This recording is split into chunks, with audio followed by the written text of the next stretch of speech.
어디에 속하느냐, 어디에 속하느냐라는 제목으로 말씀 전하겠습니다. 오늘 본문 말씀은 이 적그리스도 영에 대한 이 분별을 촉구하는 내용이 기록되어 있습니다. 이것을 기록한 이유는 참된 사랑을 실천하기 위해서는 참 진리와 거짓 진리를 분별해야 하기 때문입니다. 이 때문에 사도 요한은 형제 사랑의 실천을 권면하는 3장 13절에서 24절 말씀과 사랑의 계명 실천을 촉구하는 4장 7절 이후의 말씀 사이에 이 적그리스도 영을 분별하라라는 이런 말씀을 기록하고 있다는 것입니다. 아마 초대교회는 이 거짓 영들에 의해서 미혹받는 그러한 성도들이 적지 않았던 것 같습니다. 1절 말씀해 보시면 사랑하는 자들아 영을 다 믿지 말고 오직 영들이 하나님께 속하였나 분별하라. 많은 거짓 선지자가 세상에 나왔습니다 라고 말씀하고 있습니다. 이 말씀을 통해서 초대교회 안에 하나님의 말씀이 아닌 이 마귀의 이 미혹된 그러한 상태에서 이 거짓된 영들, 그러한 이 영들을 이 전함으로 인해서 거기 미혹당한 그런 성도들이 적지 않았다라는 것을 우리는 짐작할 수가 있습니다. 그렇지만 누가 이 거짓 영에 미혹된 성도인지 실질적으로 교회 안에서는 잘 구분이 안 된다는 것이죠. 참 성도들과 외형적으로는 잘 구분되지 않았기 때문에 요한은 이 영들을 다 믿지 말고 시험해 보라라고 권면하고 있다는 것입니다.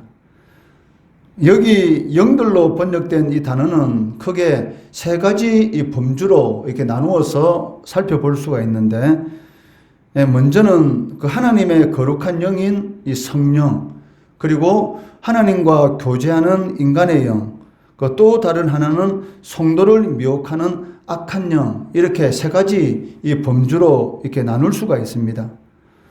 여기서 인간의 영은 이 진리에 속할 수도 있고 이 거짓에 속할 수도 있다는 것이죠. 그렇지만 어디에 속하느냐에 따라서 그 결과는 완전히 달라질 수가 있다는 것입니다. 역사 이 드라마를 보다 보면 이 영모 사건에 이렇게 연루가 되는 그런 경우가 있지 않습니까? 왕이 이 정치를 함에 있어서 이 폭군이 됨으로 인해서 그 중에 어떤 이 신하에 의해서 이 반란이 일어나는 그런 경우가 있는데, 그때에 그 정치인들, 이 신하들이 어디에 줄을 서느냐? 그러니까 왕 앞에 줄을 서느냐? 아니면 왕의 이 폭군적인 이러한 정치의 모습에 대해서 반란을 일으키는 그런 사람들의 편에 줄을 서느냐. 그러니까 어디에 줄을 서느냐에 따라서 그 생사가 이 좌우되는 것을 우리가 역사적으로도 이렇게 많이 볼 수가 있습니다. 마찬가지로 그 인간이 어디에 줄을 서느냐, 즉 하나님 앞에 줄을 서느냐, 아니면 이 세상에 줄을 붙드느냐, 거기에 따라서 우리가 살아있을 때는 그렇게 잘 모를 수도 있지만 이 죽음이라는 것이 우리 눈앞에 다가왔을 때는 그 결과는 이루 말할 수 없는 완전히 다른 그런 결과로 이렇게 나타날 수가 있다는 것이죠. 그렇기 때문에 어디에 우리들이 속하느냐에 따라서 그 인생의 결과는 완전히 달라진다는 것입니다.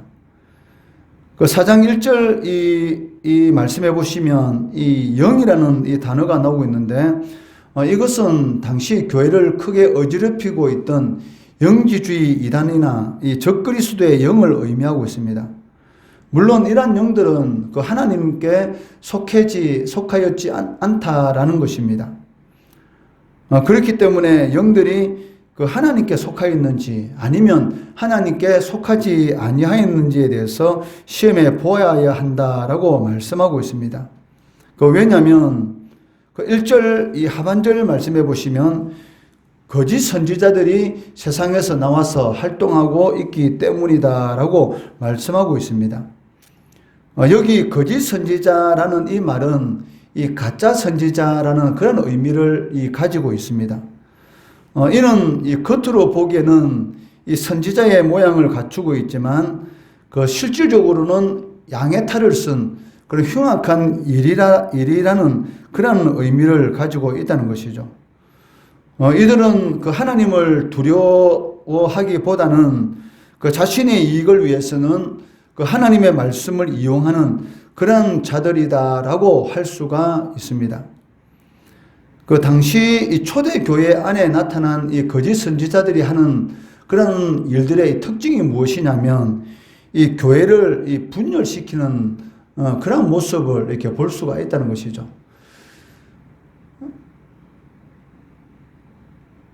이 교회 안에 이 분열이 일어나는 이 궁극적인 목적이 무엇이냐면 그 사단의 역사입니다.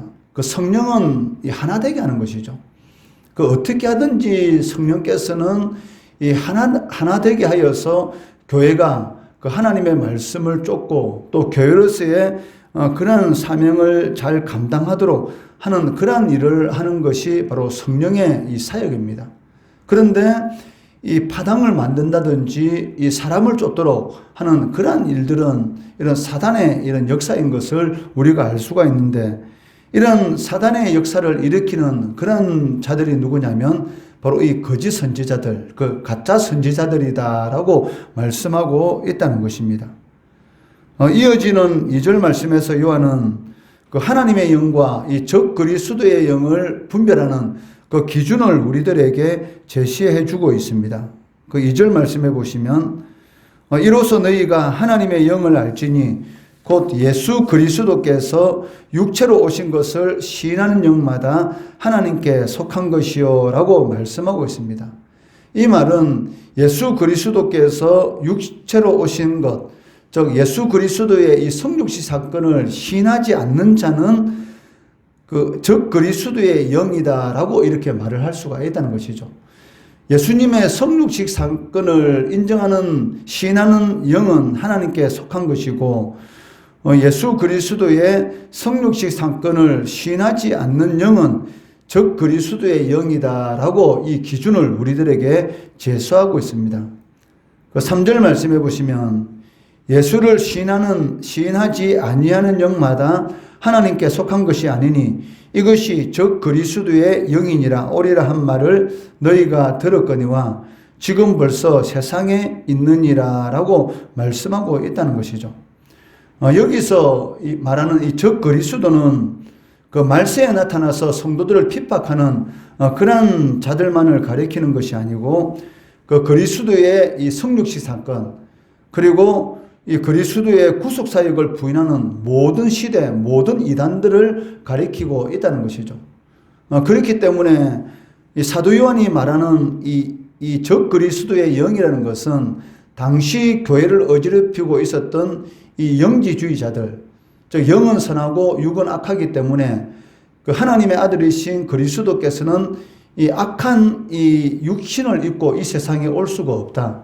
그렇기 때문에 그 예수라는 이런 그 사람은 그 하나님의 아들이 아니고 그냥 우리와 같은 그런 인간인데, 예수가 세례받을 때에 그리스도의 영이 임하였고, 그리고 예수라는 사람이 십자가에 못 박혀 죽기 전에 그리스도의 영이 떠나고 십자가에 못 박혀 죽은 자는 그 예수라는 인간에 불과하다라고 이렇게 가리키는 이런 그 영지주의자들, 그 당시에 이런 이단들만을 가리키는 것이 아니고 오늘 이 시대에 있는 모든 이단들을 통틀어서 말을 하고 있다는 것입니다.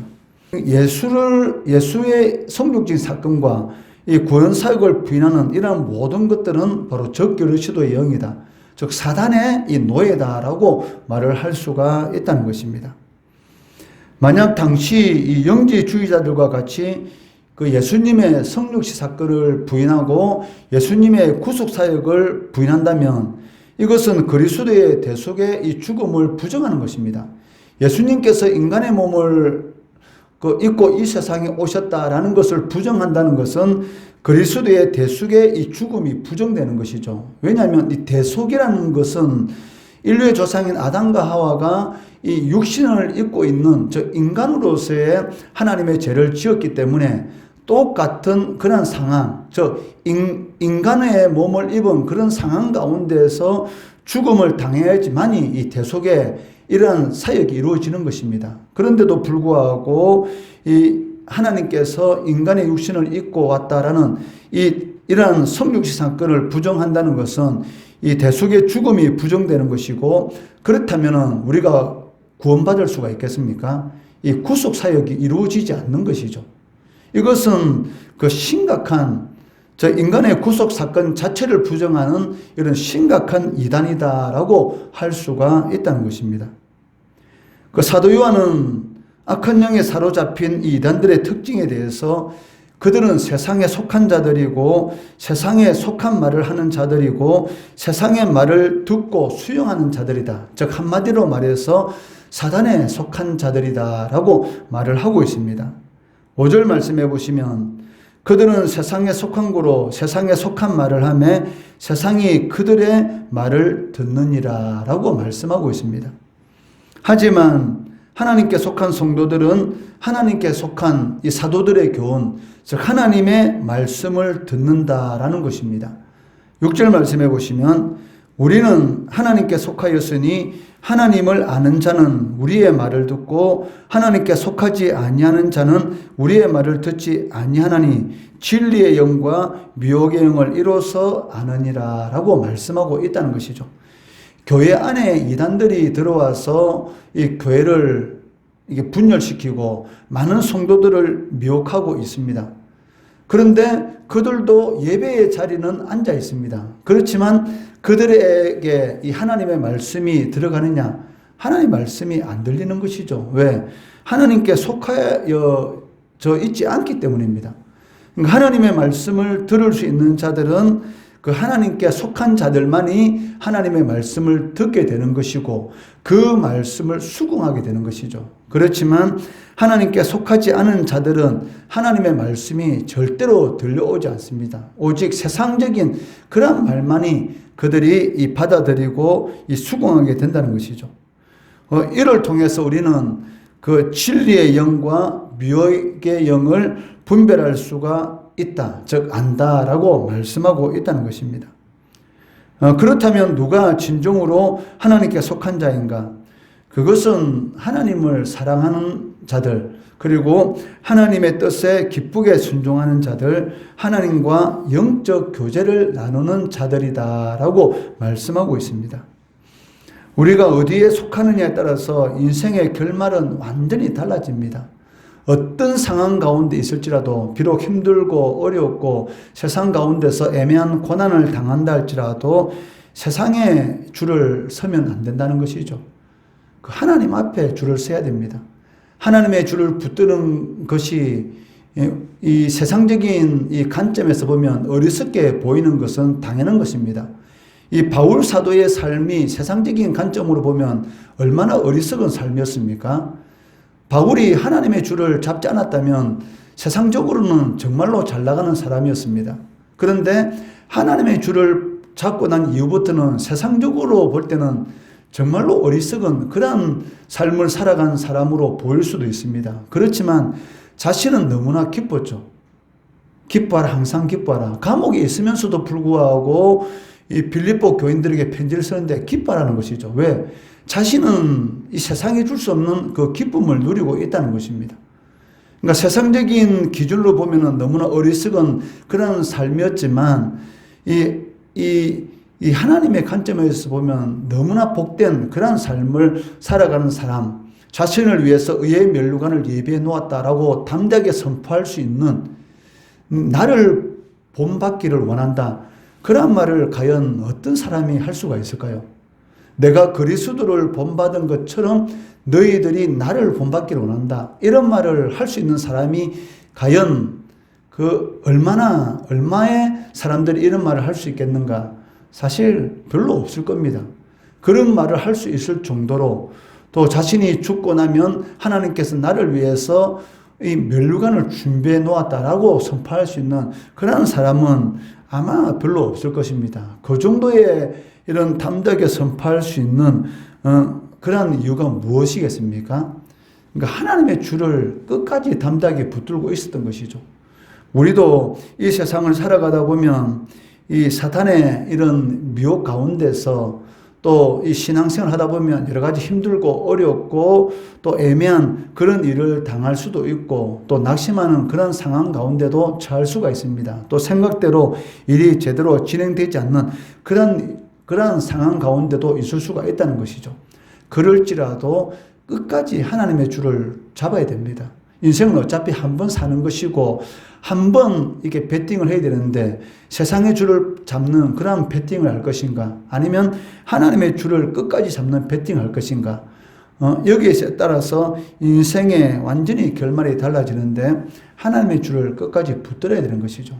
그러면 그 어리석게 보이는 것, 미련하게 보이는 것이 그것이 우리들에게 능력으로 반드시 나타나게 된다는 것이죠. 이러한 믿음을 붙드시고 줄 잘 쓰시는 끝까지 하나님의 줄을 붙들고 그 줄을 붙들고 잘 가시는 그를 통해서 이 그리스도 안에서의 능력의 삶을 체험하시는 우리 성도들 되시기를 주의 이름으로 축원합니다.